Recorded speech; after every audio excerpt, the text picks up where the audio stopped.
Your mission.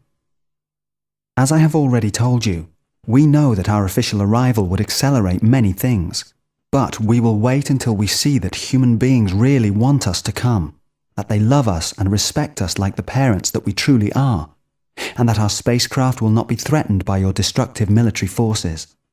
To achieve this, make it known throughout the world that you have met me, and repeat what I have said to you. Wise people will listen to you. Many will take you for a madman or a visionary, but I have already explained to you what to think of the foolish majority. You know the truth, and we will stay in contact with you by telepathy to give you confidence and additional information if we think it's necessary. What we want is to see if there are enough wise people on Earth. If a sufficiently large number of people follow you, then we will come openly. Where? At the place you will have prepared for our arrival. Have a residence built in a pleasant country with a mild climate, with 7 rooms always ready to receive guests, each with a separate bathroom, a conference room able to accommodate 21 people, a swimming pool, and a dining room capable of seating 21 people. This residence should be constructed in the middle of a park and should be protected from curious onlookers. The park should be entirely surrounded by walls to prevent anyone from seeing the residence and the swimming pool. The residence should be situated at a distance of at least 1,000 meters from the walls around the park. It will have a maximum of 2 stories and should be further screened from view by an inner barrier of trees and bushes. Install 2 entrances in the surrounding wall, one to the south and another to the northern side. The residence will also have 2 entrances. There will be a terrace on the roof where a spacecraft of 12 meters in diameter may land. Access from the terrace to the interior is essential. The airspace above and around the residence should not be under direct military or radar surveillance. You will try to ensure that the area where this residence is built, if possible larger than stipulated here, is treated as neutral territory by other nations and by the nation on whose territory it is located, by virtue of it being our embassy on Earth. You may live with your wife and children in the residence, which will be under your direction, and you will be able to have servants there and invite guests of your choosing. However, the area containing the 7 rooms should be directly under the terrace, and it should be separated from the section used by human beings by a thick metal door, lockable from the inside, which is kept permanently closed. An aseptic chamber should be built at the entrance to the conference room. The financing of the project will be made possible through the help you receive from those people who believe in you, and therefore in us. They will be wise and intelligent, and they will be rewarded when we come. Keep a record, therefore, of those who contribute financially to the construction and upkeep of the residence, however modest their contribution. Also, in each nation throughout the world, appoint an individual who will be responsible for communicating these truths and who will help others join together to spread them. Once a year on a mountain near the residence, gather together from all over the world all those people who have heard about us and want us to come. Assemble the largest number of people possible and have them think intensely about us and hope for our coming. When there are enough people, and when they wish intensely enough for us to come without any religious mysticism, but as responsible people respecting their creators, then we will land openly and give you our scientific knowledge as our heritage to all peoples of the earth. If those with warlike temperaments are rendered harmless all over the whole world, then this will happen. If the love of life and humanity's love for us and itself are strong enough, yes, we will come openly. We will wait and see. But if human beings remain aggressive and continue to progress in a manner which is dangerous for other worlds, then we will destroy this civilization and its repositories of scientific wealth, and there will be another Sodom and Gomorrah, until such time as humanity becomes morally worthy of its level of scientific understanding. The future of humanity is in its own hands, and the truth is in yours. Communicate it throughout the world and do not be discouraged. We will never help you openly or in any way that would give proof to the skeptics, since skepticism often goes hand in hand with aggressiveness. Intelligent people will believe you, since what you say contains nothing mystical. It is important to us that they believe you without any material proof. This proves to us more than anything else that they are intelligent, and so are worthy to receive our scientific knowledge. Now go. You will not be forgotten if you succeed during your life on Earth, or even after. If necessary, We can wait until the time of your descendants to make our landing, because we can make you live again scientifically, just as we can resurrect all those who have led humanity along the path of human genius, guided by the love of their creators, so long as their remains are preserved in coffins or tombs. The only help we will give you will be to appear in the skies more and more frequently from now on, in order to make people aware of the problems and make them want to learn more about the truth that you are transmitting. Gradually, thanks to these increased sightings, public awareness will also increase, and our presence will no longer trigger stupid adoration, but instead a deep desire within the population to make contact with us. You will call your movement Madek, the movement for welcoming the Elohim, creators of humanity, which carries in its initials a message, Moïse a devancé Élie et le Christ, which means Moses preceded Elijah and the Christ. In French this is M, mouvement pour, movement for, A, l'accueil, the welcoming, D, de, of the, E, Elohim, C, créateur de, creators of, H, l'humanité, humanity. Translator's note. In 1975, with the authorization of the Elohim, the name of the movement was changed to the International Raelian Movement.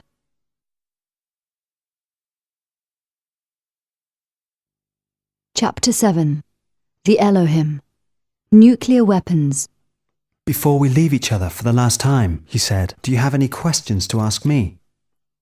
You have interpreted the vision of Ezekiel as people equipped with spacesuits, I replied. And you told me that the atmosphere of your planet was not the same as that on Earth. So why aren't you wearing a pressurized suit now? Because we too have progressed scientifically, and now we can do without them. My face seems to be in the open air, but really it is protected by an invisible shield composed of repellent rays, inside which I breathe different air from you. These rays let waves pass through, but not air molecules. It's a bit like the way you prevent fuel deposits escaping from certain ports in your technology by using emissions of bubbles. Are nuclear weapons a danger for humanity? Yes, a great danger. But if humanity does not become wise and peaceful, the existence of your nuclear weapons will mean that if the need arises, we will not have much to do in bringing about the destruction of your civilization. Perhaps you might even destroy yourselves. If you do not, however, and if you become a threat to us, we will only have to destroy your stocks of bombs without sending offensive weapons against you.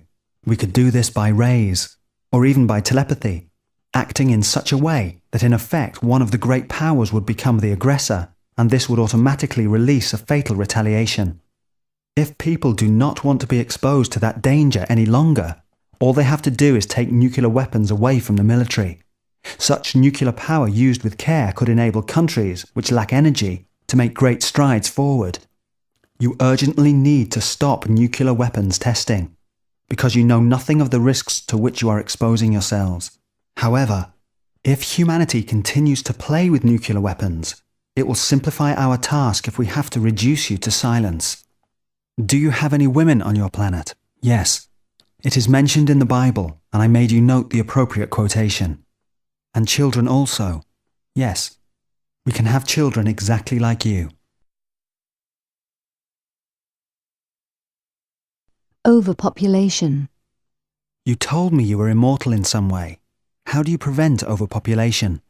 This problem is in fact making itself evident very rapidly on Earth. To resolve it, and you should resolve it immediately because you are already sufficiently numerous, you must develop contraception and pass strict laws authorizing women to have no more than 2 children. If 2 equals 2, the population will arrive at a point where it no longer increases.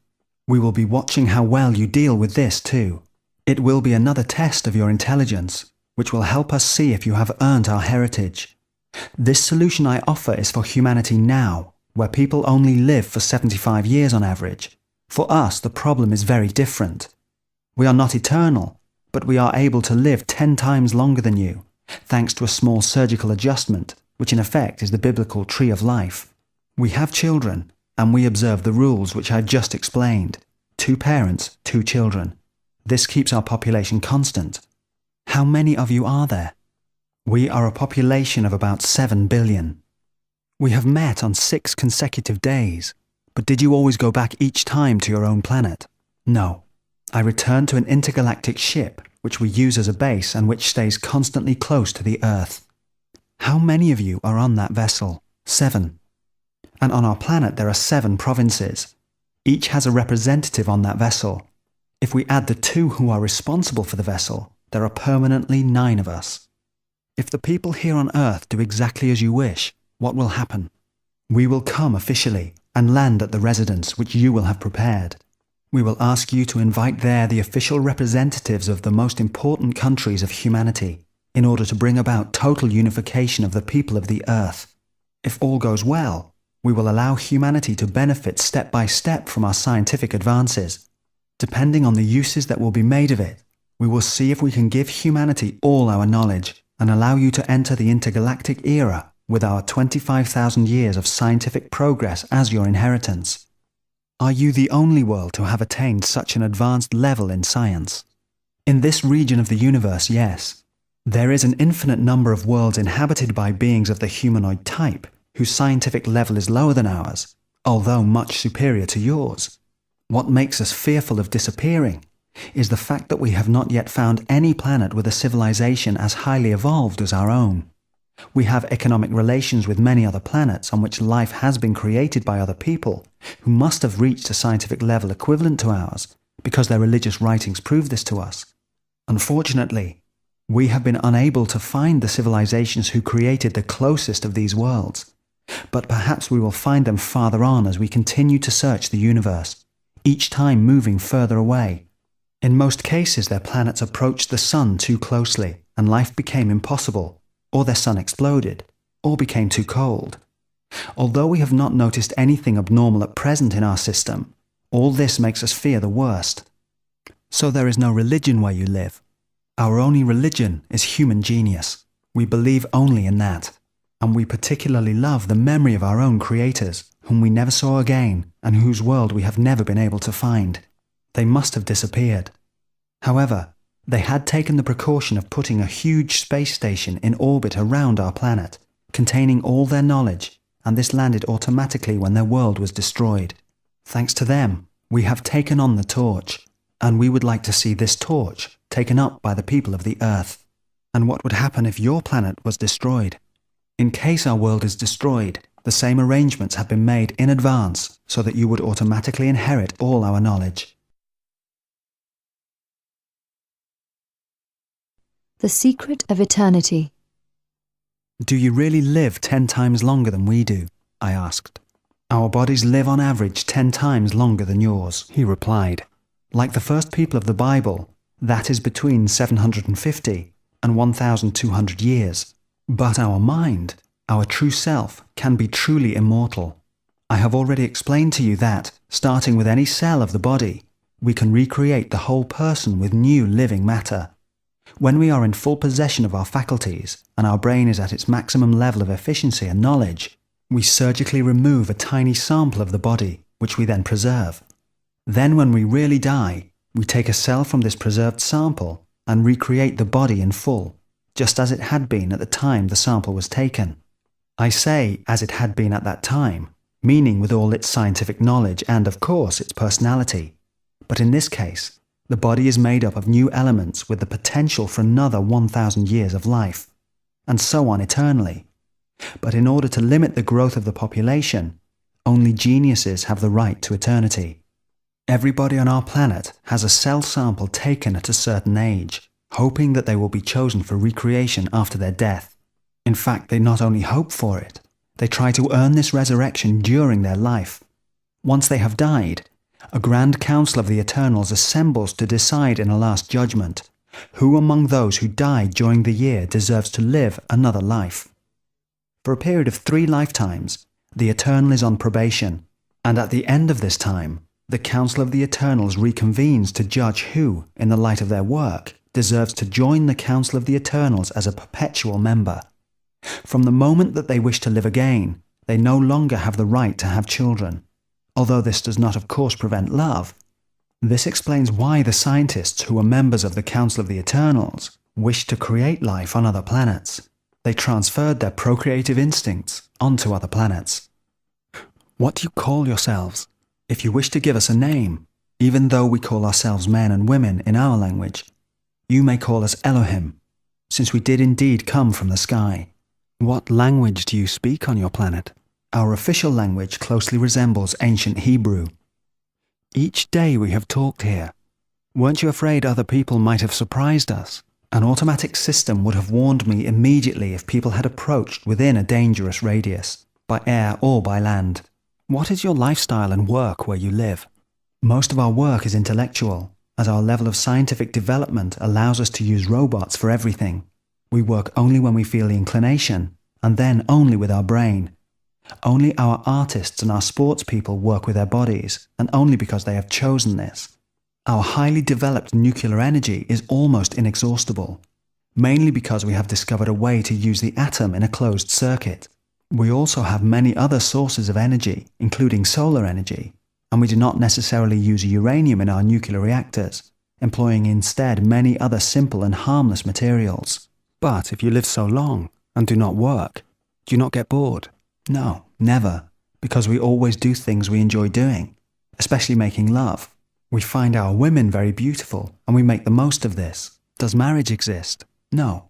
Men and women are both free. Couples exist. Those who have chosen to live as such may do so, but they may have their freedom whenever they wish. We all love one another. Jealousy does not exist. Since everyone can have everything, and property is non-existent, there is no criminality where we live, thus no prisons and no police. However, there are many doctors and regular medical visits for the mind. Those who show the slightest sign of psychological imbalance that could threaten the life or liberty of others are immediately given treatment in order to bring them back to normal. Can you describe the day of an average individual where you live? In the morning they would get up and bathe, since there are swimming pools everywhere, have breakfast and then do whatever they feel like doing. Everybody works, but only because they feel like working, as there is no money where we live. Thus those who work always do it well, since it is by vocation. Only the Eternals have specific tasks. For example, supervising the electronic brains and computers used for dealing with vital functions such as energy, food and organization. Of the 7 billion inhabitants, there are only 700 Eternals, and they live entirely apart from the others. They have the privilege of being eternal, but with this goes the duty of doing everything for the others who are not obliged to work. To these 700 Eternals, we must add 210 probationers, about 70 each year, that is to say 10 from each province. Of the 7 billion inhabitants, there are only about 40 million children. It is only when they become of age, between 18 and 21 years, depending on the individual, that the children undergo the operation which gives them a lifespan of more than 750 years. From then on, they too may have children. This enables the oldest of our non-eternal inhabitants to know their descendants for up to 50 generations. Out of 7 billion inhabitants, there are only about 1 million inactive people, and almost all of them are under treatment for psychological disorders. Our doctors treat them for a period of 6 months. Most people are interested in arts, and they paint, sculpt, play music, write, produce films and participate in sports. We have a leisure civilization in the full sense of the word. Our cities have an average population of about 500,000 people, spread over a very small area. A city is in fact a huge house situated in a high place, inside which people can sleep, love and do whatever they please. These city houses are about 1 kilometer in length and height, and are traversed in all directions by waves used by everyone for travelling. You tie on a belt, and then place yourself in a wave current which transports you very rapidly to wherever you wish to go. The cities are tube-like in shape, so that they do not eat up the countryside as they do where you live. Indeed, one of your cities, with say a population of about 500,000, covers a surface area 20 times greater than ours.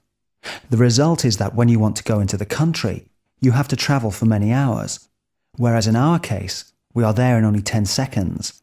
The same architect conceives an entire city so that it will be pleasing to the eye and will harmonize perfectly with the scenery surrounding it. But don't the people who have nothing to do get bored? No, because we provide them with numerous activities. The individual's true value is recognized, and everyone wants to show that they have worth. Whether it be in art, in science or in sport, each person wants to shine in order to become eternal, or simply to be admired by the community or by a woman. Some people like to take risks, and to deprive them of the risk of dying would take away their joy of living, and that is why dangerous sports are very popular.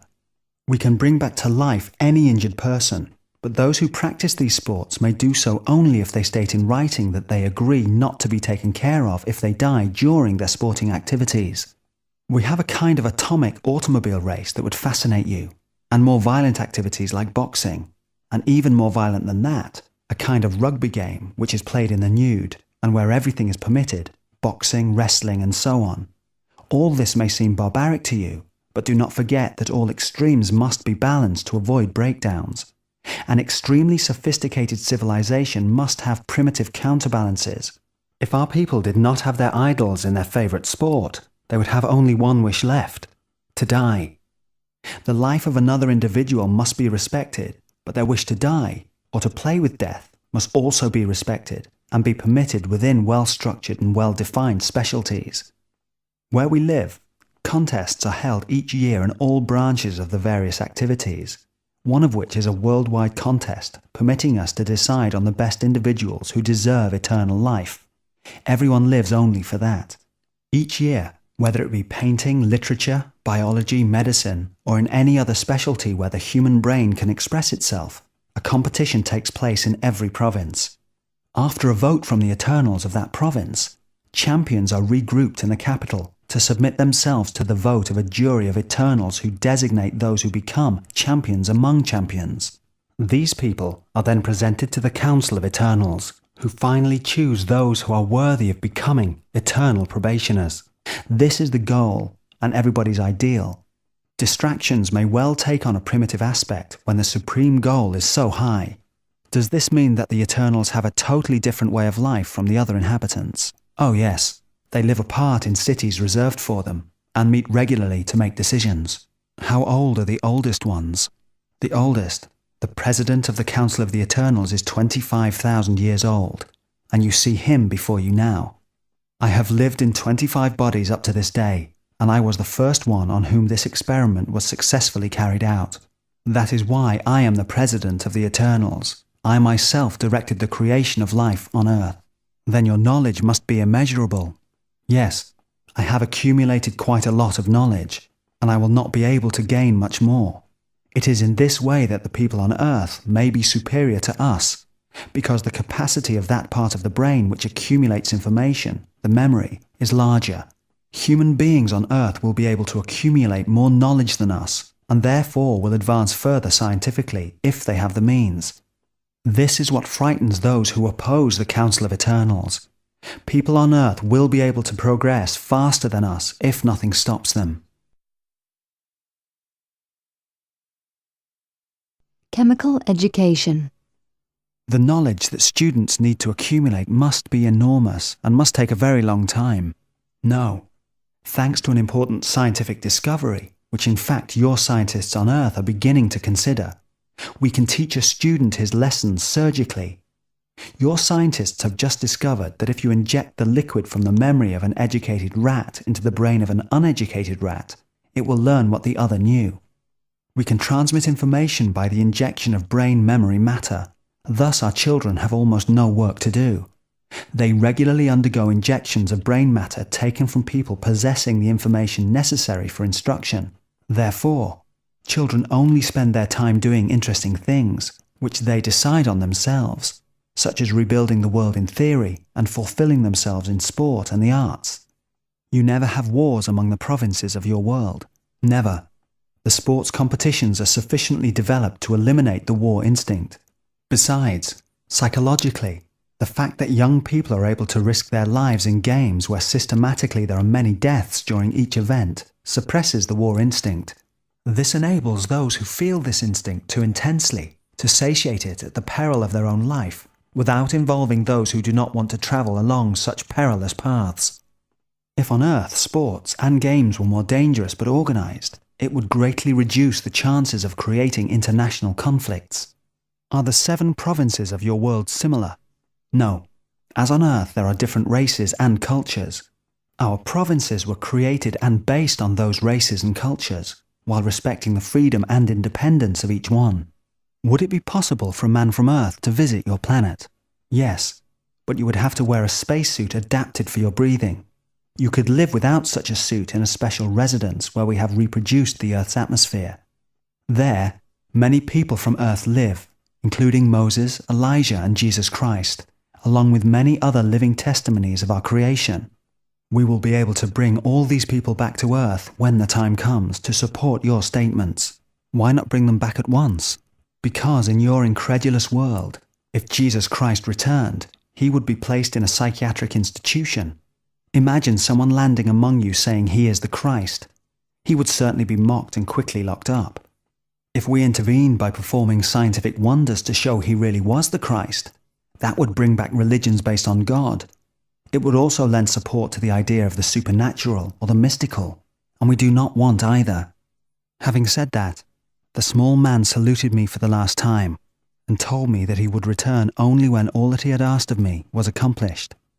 Then he climbed back aboard his machine, and it took off and disappeared just as it had on other mornings.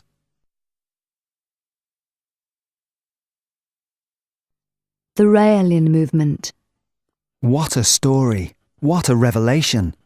After returning home and classifying and copying up the notes I had taken, I realized the immensity of the task that had been entrusted to me. I felt I had little chance of carrying it out, but since it is not necessary to hope in order to embark on an undertaking, I decided to do exactly what was asked of me, even though I might be taken for a visionary. After all, if being a visionary means having seen the light, then I'm quite willing to be considered a visionary. It is better to be called a visionary and know the truth, than to be called clear-minded and not know the truth. I wish to emphasize to skeptics of all kinds that I never drink alcohol and sleep very well at night. One can neither dream for 6 consecutive days, nor invent all this. To you who refuse to believe me, I say, watch the sky, and you will see more and more sightings that neither our scientists nor the military will be able to explain, except by foolish babblings aimed at saving reputations which they believe they would lose if the truth did not originate from someone in their closed circle. How could a scientist possibly not know? Those who condemned Copernicus because he dared to say the Earth was not the centre of the universe could never admit that someone other than themselves could reveal all that. But all of you who have seen or will see unidentified flying objects, which some people will explain away as dreams or weather balloons or even hallucinations, and all of you who dare not talk about it for fear of being mocked, it is only by getting together with those who believe that you will be able to speak freely. All these revelations brought me such a sense of well-being and such an inner peacefulness in this world where we do not know what to believe, where we cannot believe in a white-bearded God or in a hooved devil, and where official scientists cannot give precise explanations of our origins and our goals. In the light of these amazing revelations, everything becomes so clear and is shown to be so simple. Knowing that somewhere in the universe there is a planet full of people who created us to resemble themselves, who love us, all the while fearing that their creations might surpass them. Is this not profoundly moving? Especially when we understand that soon it will be our privilege to participate in the further evolution of the humanity of which we are a part, by creating life ourselves on other worlds. Now you have read this book that I have written, in which I've tried to set out as clearly as possible all that was said to me. If you simply think that I have a great imagination, and that these writings were produced just to amuse you, then I will be profoundly disappointed. But perhaps, on the other hand, these revelations will give you confidence in the future and allow you to understand the mystery of creation and the destiny of humanity. Perhaps they will answer the many questions that you have asked yourselves at night, ever since your childhood, wondering why we exist and what is our purpose on this earth. If this happens, I shall be very happy indeed. Finally, if you understand that all I have said here is the profound truth, and wish, as I do, to see these people land here officially very soon to give us their heritage, and if you want to play a part in realizing all that was asked of me, then I will have fulfilled my mission in writing this book. If this is the case, write to me, and we will welcome you into the Raelian movement. We will build the embassy they want, and when we are numerous enough internationally to welcome them with the respect and love that those who created us richly deserve, then they will land openly and we will become the beneficiaries of their immense knowledge. To all of you who believe in God or in Jesus Christ, I say you are right in such a belief. Even if you thought it was not exactly as the church would have you believe, there was a foundation of truth. You were right to believe in the basis of the scriptures, but wrong to sustain the church. If you continue to distribute your money to provide cardinals with the finest vestments, and at your expense, continue to authorize the existence of the military and their nuclear threat, then it means that you wish to remain primitive and are not interested in entering the golden age to which we are now entitled. If, however, you wish to participate passively or actively, according to your means, in the creation and development of the Raelian movement, take your pen and write to me. We will very soon be numerous enough to choose a piece of land on which the embassy will be built. If you still have doubts, read the papers and look at the sky. You will see that sightings of mysterious craft are becoming more and more numerous, and this will give you the courage to send your letter to me. Address to Rael, care of International Raelian Movement, CP 225, CH 1211, Geneva 8, Switzerland.